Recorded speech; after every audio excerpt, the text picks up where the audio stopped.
छोड़ो भी उसका नाम लेना, कुछ और बात कर लो। पूरा मूड ऑफ कर देते हो तुम। अगर तुम्हें पसंद नहीं है तो अब नहीं लूंगा उसका नाम, ठीक है? अच्छा चलो एक काम करते हैं, हम सी व्यू चलते हैं। मैं वैसे भी यहाँ बहुत बोर हो रही हूँ। हाँ यार, गुड आइडिया। सी व्यू चलते हैं, घूमते फिरते हैं, समंदर के किनारे तुम्हारे साथ बैठ के सनसेट देखने का अपना ही मजा होगा।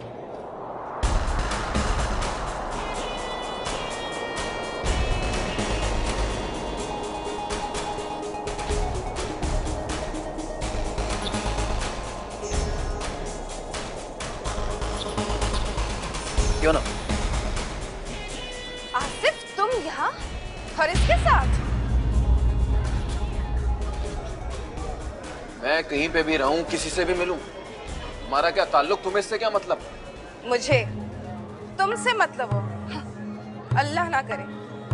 और वैसे भी सवेरा थूका हुआ नहीं चाटती, ये तो इसकी आदत है, चाहे वो तुम हो या मलिक। इस बेचारी ने तो हमेशा थूका हुआ ही चाटा है। शट अप, बकवास बंद करो तुम अपनी। तमीज से बात करो सवेरा। और सिद्रा, अरे अरे गहरे के मुंह नहीं लगते, हमारे इससे कोई ताल्लुक नहीं है। बेगैरत, अपनी औकात मत भूल। हमारे टुकड़ों पे पल के हमें ही आंखें दिखाता है। मैं टुकड़ों पे पलता हूँ? कौन किसके टुकड़ों पे पल रहा है?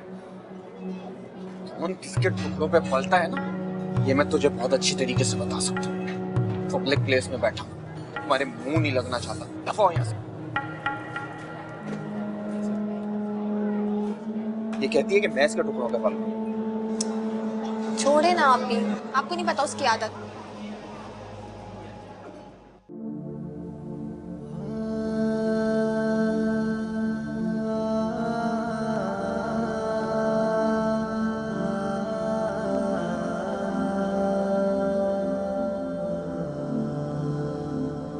यूनिवर्सिटी से सीधा घर आओ, समझी?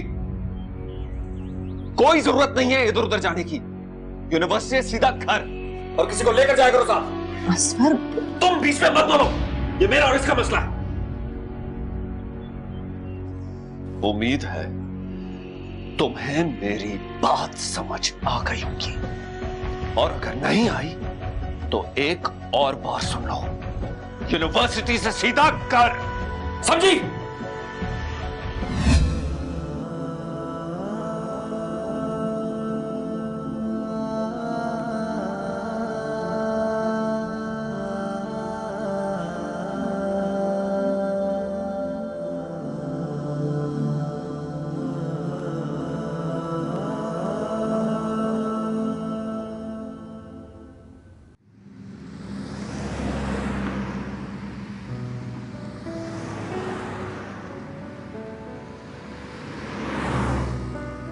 नूर, मैं तुम्हें नहीं भूल सकता, कभी नहीं भूल सकता, चाहे मुझे कितनी कुर्बानियां देनी पड़े।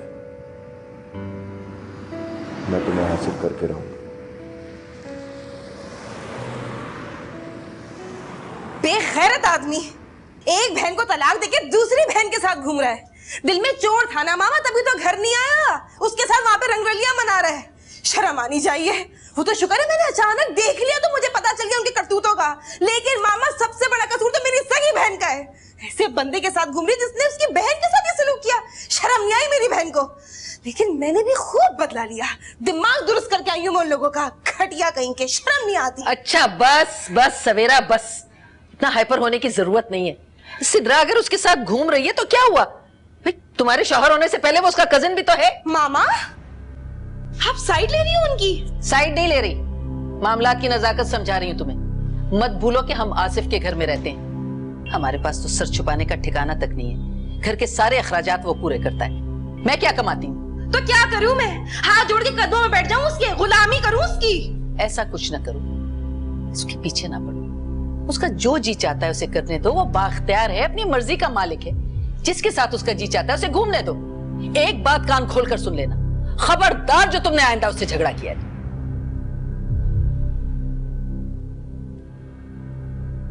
नालायक।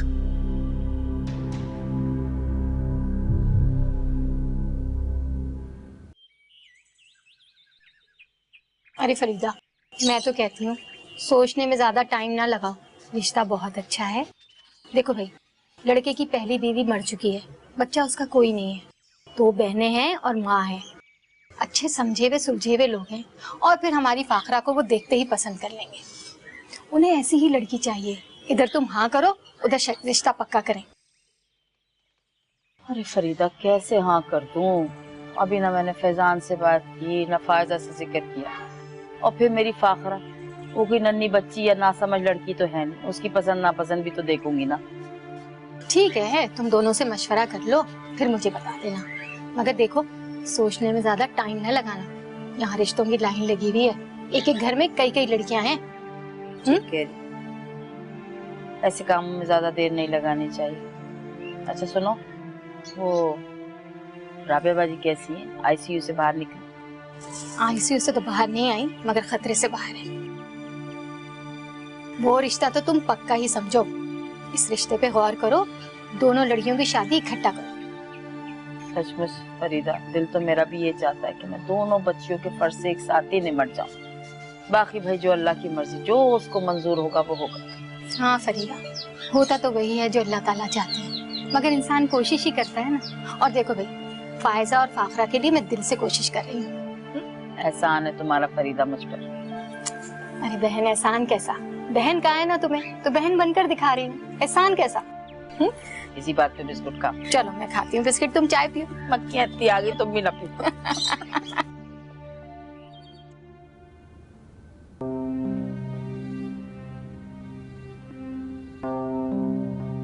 मानूर, देखो कौन आया। अरे कम से कम उसकी बात तो सुन लो। नहीं भाभी, मुझे कुछ नहीं सुनना, इन्हें कहीं यहाँ से चले जाएं।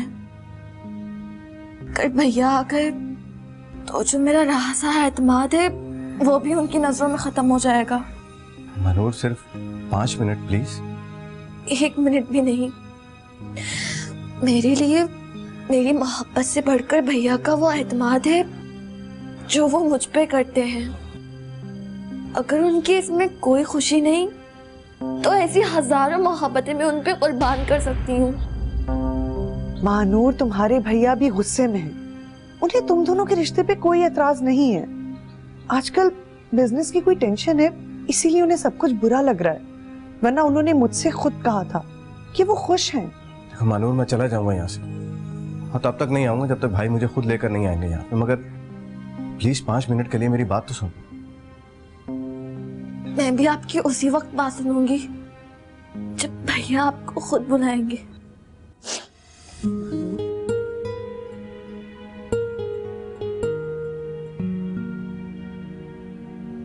चलता हूँ।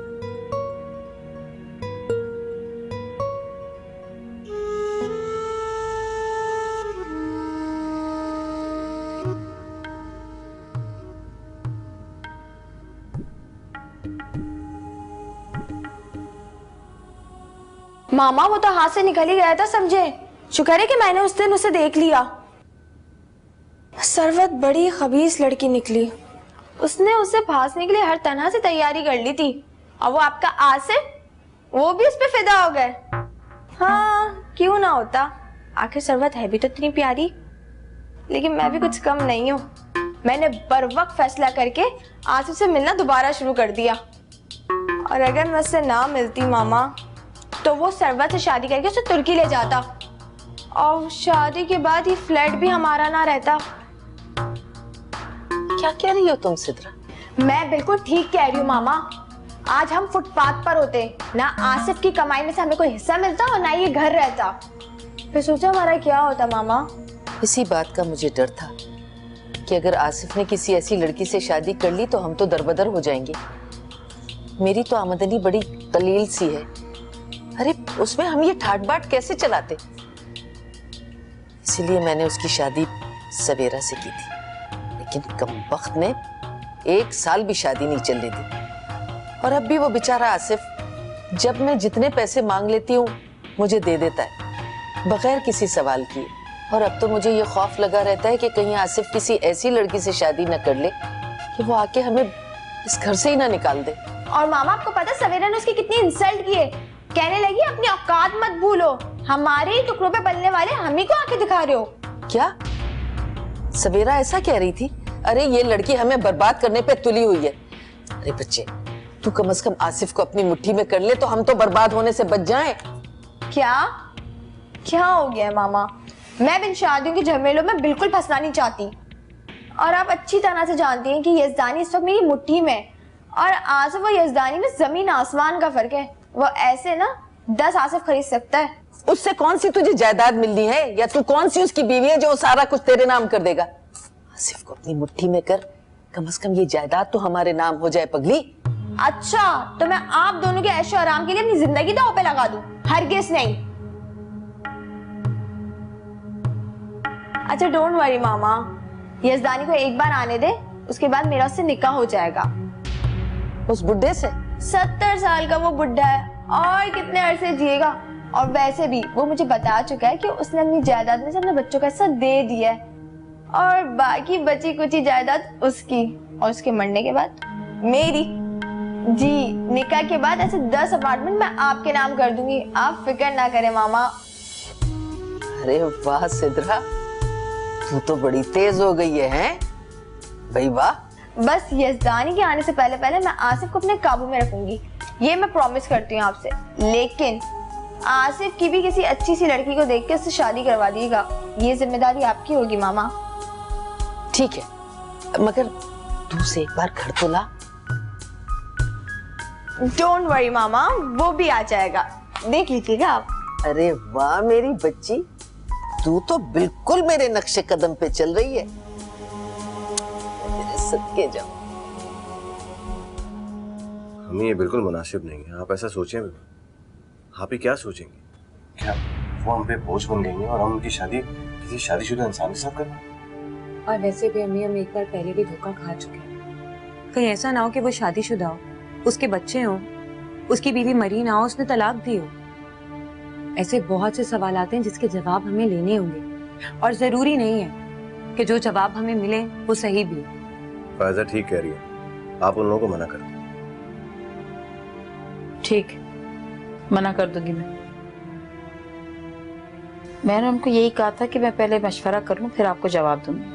मैंने सोचा था कि अगर तुम लोगों को बात ठीक लगेगी तो बात आगे चला लेंगे। सोचती थी कि दोनों के फर्ज से एक साथ सबक दोष हो जाऊं। ये सब कुछ अपने वक्त पे हो जाएगा, आप क्यों इतना सोचती हैं? फिलहाल आप उन लोगों को तो मना कर। करती हूँ।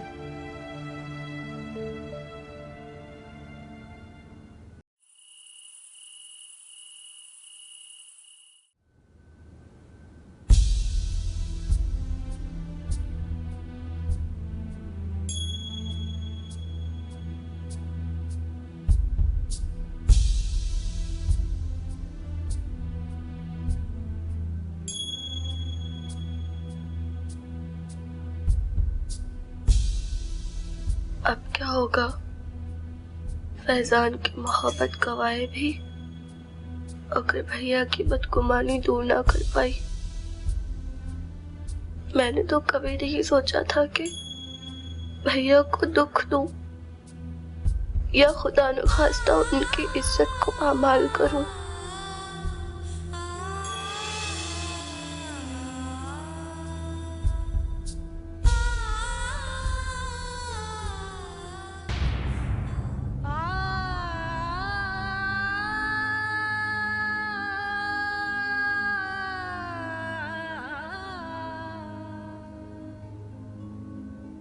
भैया ने मुझे इस तरह अकेले चुपचाप बैठे देखा और अंदर चले गए।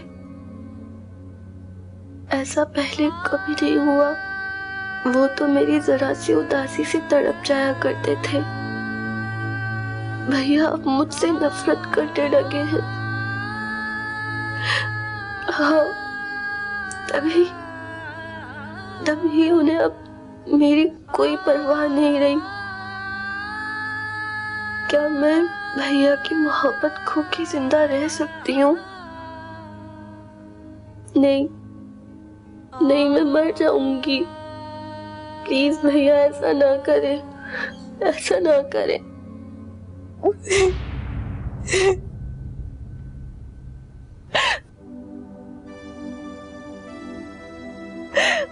उठो यहाँ से, कमरे में जाओ। भैया, I'm sorry भैया। भैया, मैंने कुछ नहीं किया। भैया, प्लीज मुझे माफ कर दे। भैया, भैया प्लीज मुझे माफ कर दे। मुझे इतनी बड़ी सजा ना दे भैया।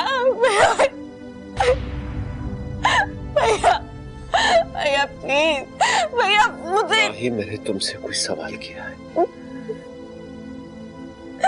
और ना ही मुझे कोई जवाब चाहिए। भैया, भैया, भैया रुक जाए।